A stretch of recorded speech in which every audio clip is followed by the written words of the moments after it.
አሁን ሻዳ ትይዣለሽ አለኝ። ዛሽ አልኩት። ከዛ ሰው ያለቅሳል። እኔ ተደናግጫለሁ። ሻዳ ያስኩኝ እና የተሰማኝ በዛ ሰዓት ምን መሰለሽ መንገር ላይ ሰው አግኝተኝ ይቺን ዕቃ ሂጂና እዛ ጋር ድርሻት እዛ ስትገቢ አስቀምጫት ያለኝ መሰለኛል። ገና ለገና አሁን ሞርዶ ነገር ያለ ይመስለኛል። በቃ ያ ሰው ዕቃ ሲዞኛል። ይሄን ዕቃ ሲያስቀምጪው ልሂድ ያሸከመኝ ነገር ከባድ ነው የሚሰማኝ እንደዛ ነው። እና ልክ በቃ ሰው እየመጣ ይስመኛል። እኔ ምን አድርጌ ነው? እኔ እኮ ጥሩ አይደለሁም። ኧረ ተው አትሳሙኝ አልኳቸው። የሆኑት ትልቅ ሴትዮ መጣው ማሻአላ በቃ ሁሉ ነገር ካንቺ ጋር መሄድ ልጅ ነሽ ምናምን አላህ መጀመሪያ ሙስሊም አድርጎሽ ነበር በቃ ነገር አሉኝና ኧረ ተው ማማ እኔ ንጹህ አይደለሁም አልኳቸው። እኔ ብዙ ወንጀል አለብኝ አይጠጉኝ አልኳቸው ፈርቼ።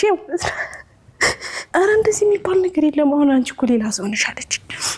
እኔ ሌላ ሰው አይደለሁም አሁንም ወንጀል አለብኝ አትጠጉኝ ምናምን ነገር ሲስሙኝ ምናምን በቃ ይከብደኛል። ምክንያቱም የሆነ ነገር እየሳሙ ያለ ይመስለኛልና ኧረ አትጠጉኝ ምናምን ነገር አልኳቸው። ኧረ ጓደኛዬ እንዲህ ነካ ታደርገኛለች። አሁን በቃ ጁማ ሊሰገር ነው ምናምን ነገር አለች። እሺ አልኳትና ውዱ አረገች። አሁን አትታጠቢ ሜካፕሽ ይለቃል አልኳት። ሜካፕ የላትም እኮ እኔ እንደቀልድ ነው ወንጀላችን በጣም ብዙ ስለሆነ እየታጠብን ማስወገድ አለብን አለች። እንደምታወሪ ምናምን ነገር ብዬ እሺ በቃ ቆጣሪ አልኳት። አንድ ሁለት እያለች ውዱ አስደረገችኝ 3 ጊዜ። ከዛ ውዱ አድርጌ ሰው ጎንበስ ሲል አብሬ ጎንበስ ስላለው ቀና ሲል ቀና እላለሁ። ምንም አውቀው ነገር የለም። 2 ረካ ሰገድንና ቁጭ አልን። አሁንም ስወጣ እንደዚሁ ሰው ይስመኛል። በቃ ማሻአላ በቃ ውሽ ማሻአላ ምናምን ይለኛል። እኔ በቃ ውስጤ ተጨንቋል በጣም። ልክ አኗር መስጊድ በሬ እንደወጣ በቃ እኔ ሙስሊም ነኝ አልኳት። በቃ ከዚህ በኋላ እኔ ክሮፕ አላረግም በቃ እኔ አልጠጣም አልኳት። አንቺ አትጠጪም አለችኝ። ወንጀልሽ ኸይሩን ኧረ ተይ የኔ ወንጀል አይገፋም አልኳት። ዓለም ሁሉ ህዝብ ቢገፋው አይገፋም አልኳት። በአንድ ይቅር ብባል እሱ አይደለሁም አልኳት።